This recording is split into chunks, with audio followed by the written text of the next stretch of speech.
बहुजन आघाडीच्या माध्यमातून हा कार्यक्रम होतोय। खऱ्या अर्थानं हा महाराष्ट्र, भारत देश वतनदारांच्या, जागीरदारांच्या, कारखानदारांच्या ताब्यामध्ये गेलेला आहे आणि तुम्ही आम्ही माणसांनी या सर्व गोष्टींचा विचार करण्याची आज रोजी आवश्यकता आहे। डॉक्टर बाबासाहेब आंबेडकरांनी 25 नोव्हेंबरला संविधान सभेसमोर सांगितलं होतं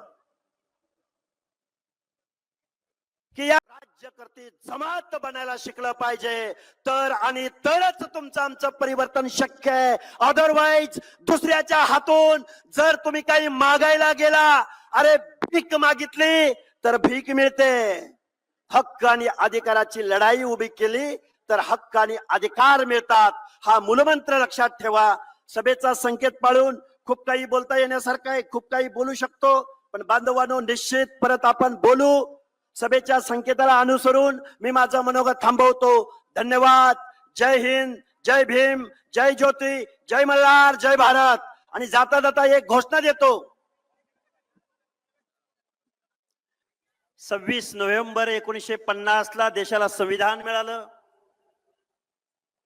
आणि खऱ्या अर्थानं तुम्हाला आम्हाला माणूस म्हणून जगण्याचं आणि या स्वतंत्र लोकशाही देशामध्ये एक सन्मान्य नागरिक म्हणून मान्यता जर कशाच्या माध्यमातून मिळाली असेल तर ती संविधानाच्या माध्यमातून मिळाली। खऱ्या अर्थानं विचार मंचावरती श्रद्धेय बाळासाहेब आहेत, विचार मंचावरती सन्मान्य मंडळी बसलेली आहेत। मी एक ओबीसी, विजयंती, एसबीसी चळवळीचा कार्यकर्ता आहे आणि संविधानाचा हा अमृत महोत्सव तुम्ही आम्ही साजरा करतोय। 26 नोव्हेंबरच्या पूर्वसंध्येला आज मुंबईमध्ये हा जो कार्यक्रम होतोय, खऱ्या अर्थानं या विचार मंचावरती जेवढे जेवढे म्हणून या भारतवर्षामध्ये, या महाराष्ट्रामध्ये फेसलेस आयडेंटिटी असलेले समूह आहेत, त्या समूहांचा आवाज असणारी ही मंडळी विचार मंचावरती उपस्थित आहेत। मी संविधानाप्रती ऋण व्यक्त करायला तर आलोयच, पण श्रद्धेय बाळासाहेब आंबेडकरांनी ओबीसींच्या बाजूनं गेल्या वर्षभरामध्ये ठाम अशी भूमिका घेतली। ओबीसींचा आवाज आणण्याचा प्रयत्न केला। त्या श्रद्धेय बाळासाहेब आंबेडकरांच्या लढाऊ वृत्तीला सलाम करण्यासाठी मी इथं आलोय। आता किती बोलावं, काय बोलावं, सभेच्या संकेताप्रमाणे मी अगदी थोडक्यात मी माझं मनोगत व्यक्त करेन। या भारतामध्ये देशाचा अमृत काळ साजरा केला जातोय। माझ्या अगोदरच्या एका वक्त्याने सांगितलं इथं, या देशामध्ये आर्थिक नियोजन अनेक झाली, हजारो लाखो करोडोंच्या उड्डाण झाले। या मुंबईमध्ये वरळी सी लिंक पूर्ण होऊ शकतो, कोस्टल रोड पूर्ण होऊ शकतो, समृद्धी महामार्ग पूर्ण होऊ शकतो। झाला पाहिजे, विकास झाला पाहिजे। विकासाच्या विरोधात बोलायला लागलं तर आम्हालाच परत ट्रोल केलं जाऊ शकतं। आर्थिक नियोजन जरूर झाली पाहिजेत, पण देशाचा संविधानाचा अमृतकाळ साजरा होत असताना, अमृत महोत्सव साजरा होत असताना सामाजिक न्यायाचं काय?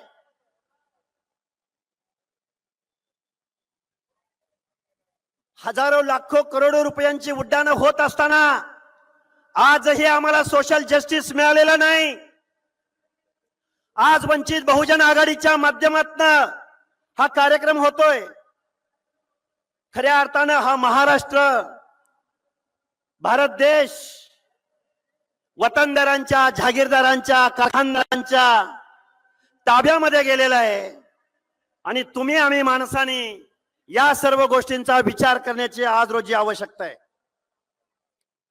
डॉक्टर बाबासाहेब आंबेडकरांनी 25 नोव्हेंबरला संविधान सभेसमोर सांगितलं होतं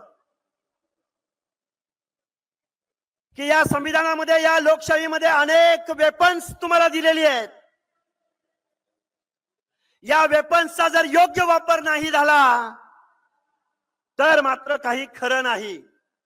मी अपिलिंग भाषेमध्ये मी तुमच्या समोर बोलतोय. म्हणून माझी तुम्हाला हात जोडून कळकळीची विनंती आहे. आज महाराष्ट्रामधला ओबीसी, बीजेएनटी, एसबीसी बांधव आज त्याचं रिझर्वेशन गेलेलं आहे. अशा परिस्थितीमध्ये या सगळ्या माणसांचा, शोषितांचा, वंचितांचा, पीडितांचा, गरिबांचा, कष्टकऱ्यांचा, सामाजिक दृष्ट्या मागासांचा आवाज बनण्याचं काम महामानव डॉक्टर बाबासाहेब आंबेडकरांनी दिलं. आज संविधानाचा अमृत महोत्सव साजरा होत असताना बाबासाहेबांनी तुम्हाला आम्हाला लढण्याचा मूलमंत्र दिला. राजसत्ता आणि राजपाट हा मागून मिळत नसतो.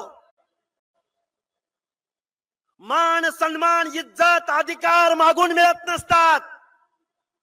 तर त्यासाठी संघर्ष उभा करावा लागतो, लढाई उभी करावी लागते, आंदोलन उभं करावं लागतं. डॉक्टर बाबासाहेब आंबेडकरांनी तुम्हाला सांगितलं होतं, राज्यकर्ती जमात बना, शासनकर्ती जमात बना. आणि तुम्ही आम्ही काय बनलो?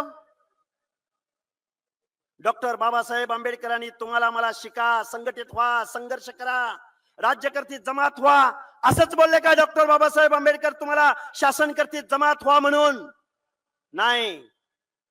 कारण या लोकशाहीमध्ये टाटा, बिर्ला, अंबानीच्या मताला जेवढी किंमत, तेवढीच गाव वगाड्यामध्ये काबाड कष्ट करणाऱ्या ऊसतोड माझ्या मताला सुद्धा तेवढीच किंमत. एक व्यक्ती, एक मत, एक मूल्य. पण तुम्ही आम्ही काय केलं? गाव वगाड्यातल्या शोषिताचा, वंचिताचा, पीडिताचा, गोरगरिबाचा आजही या लोकांना सामाजिक न्याय नाही भेटला. आता माझ्या शेजारी चव्हाण साहेब बसलेले आहेत, आपल्या वंचितचे पदाधिकारी.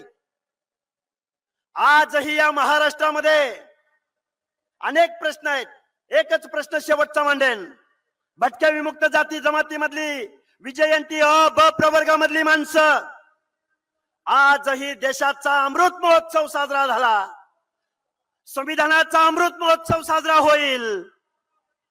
पण गाव वगळ्यातला भटक्या विमुक्त जाती जमाती मधल्या लोकांचं आजही पाल गेलं नाही. पाल आजही मुंबई, पुणे शहरामध्ये जमिनीशी समांतर पाल करून इथली ट्रायबल लोक, इथली भटक्या विमुक्त जाती जमाती आजही जीवन जगतात. या अमृत कालामध्ये या भटक्या विमुक्त जाती जमातीला आजही घर भेटलं नाही, आजही स्वच्छतागृह भेटलं नाही, आजही लोकसंख्येच्या प्रमाणात आर्थिक बजेट भेटलं नाही. एका बाजूला संविधानाचं गाणं निश्चित गावं लागल, एका बाजूला संविधानाचा अमृतकाल निश्चित साजरा करावा लागेल, पण दुसऱ्या बाजूला मात्र तुम्हाला आम्हाला शासनकर्ती जमात बनावं लागेल. तर आणि तरच तुमच्या आमच्यामध्ये परिवर्तन घडू शकतं. महाराष्ट्रामधल्या ओबीसी बांधवांना, नवनाथ आबा, तुम्ही आम्ही समजावून सांगतोय. गेली वर्ष 2 वर्ष आम्ही आंदोलन उभं करतोय. निवडणुका आल्या, आधे इधर जाओ, आधे उधर जाओ. माझी तुम्हाला हात जोडून कळकळीची विनंती आहे. संविधानाचा हा अमृतकाल साजरा होत असताना तुम्ही आम्ही सगळ्या लोकांनी, संविधानवादी लोकांनी, मानवतावादी लोकांनी, बंधुतावादी लोकांनी, काबाड कष्ट करणाऱ्या लोकांनी, सामाजिक न्यायाच्या प्रतीक्षेमध्ये उभ्या असलेल्या लोकांनी राज्यकर्ती जमात बनायला शिकलं पाहिजे. तर आणि तरच तुमचं आमचं परिवर्तन शक्य आहे. अदरवाईज दुसऱ्याच्या हातून जर तुम्ही काही मागायला गेला, अरे भीक मागितली तर भीक मिळते. हक्क आणि अधिकाराची लढाई उभी केली तर हक्क आणि अधिकार मिळतात. हा मूलमंत्र लक्षात ठेवा. सभेचा संकेत पाळून खूप काही बोलता येण्यासारखं आहे, खूप काही बोलू शकतो, पण बांधवांनो निश्चित परत आपण बोलू. सभेच्या संकेताला अनुसरून मी माझं मनोगत थांबवतो. धन्यवाद. जय हिंद, जय भीम, जय ज्योती, जय मल्हार, जय भारत. आणि जाता जाता एक घोषणा देतो. जय जय जय जय जय भीम, जय भीम. जय जय जय जय जय भीम, जय भीम. धन्यवाद.